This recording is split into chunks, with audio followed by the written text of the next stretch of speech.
So hello guys, welcome to my new blog. તો સવારે ઉઠ્યા પહેલાં જીનબેનને ફોન કરી દીધો તો કાંઈ જવાનું છે ખાલી કેનેલ જોવા, જોતા આવી કે એવું સાફ છે કે નહીં. મેં કહું પેલું પાણી આવે એટલે એ તો સાફ તો થઈ જ જાય છે. ને અત્યારે અહીંયાનો ફોન આવ્યો અહીંયાનો, એ કે મૈકા જવાનું છે તો અત્યારે હવે કપડાં બદલી જવું. મારા બા આવ્યા ઘરે એટલે એને કીધું કે બેંકે જવાનું છે તો એ કે આજે રવિવાર છે તો અહીંયાને ફોન કરીને કીધું કે રજા છે કે ના, એ કે ખુલ્લી હોય બપોર સુધી તો જોતા આવી આંટો માર. બાયણે આવી ગયો ને હજી અહીંયા આવ્યો નથી, એની રાહ જોવું.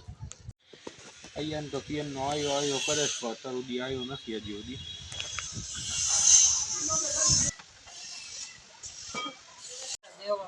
આને ના પાડી તો હજી કે ચાવું જોતા આવીએ.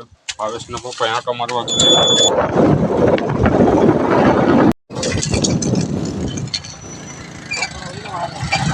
કીધું તો માયનો નહીં, હવે બંધ છે પાછળ લઈ રોડાય બાંધે. પેલો ઉડીએ બેઠો હે, યુવાને અહીંયા જ છે. તો બેંકે ગયો, બી બેંક બંધ ના પાડી હતી કે બંધ છે. મારા ભાઈ કીધું તોય પાછો ન માન્યો તો આંટા મારવા ગયા હતા. રાજકોટ ડિસ્ટ્રિક્ટ બંધ હતી ને બેંક ઓફ બરોડા બંધ હતી. ને અહીંયાને કીધું એની વાડી અહીંયા જ છે કેનેલની બાજુમાં.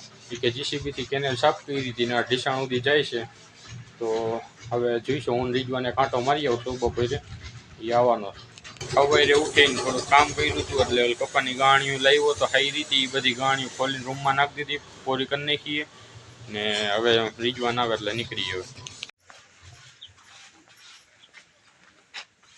હલો, બાદી નોફિલને ફોન આવ્યો હતો, એ કે વિડીયો એડિટ કરી દીજે. તેને એક વિડીયો એડિટ કરી દીધો ને અત્યાર સુધી રાહ જોતો હતો. રીજવાનને ફોન કર્યો તો એ ફોન નથી પાડતો, સુઈ ગયો છે.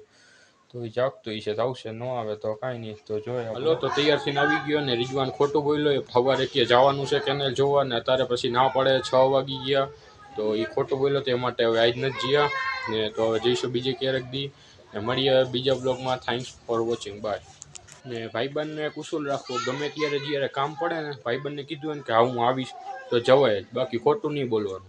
હા ભલે ઘરનું કાંઈક વાંધો હોય કે ઘરે કાંઈક કામ હોય તો નહીં આવવાનું, બાકી આમ જરૂર હોય ભાઈબંધને કીધું કે આવીશ ને નવરા બેઠા હોય ને પછી એમ કે ના નથી આવું તો એ ભાઈબંધ ન કહેવાય.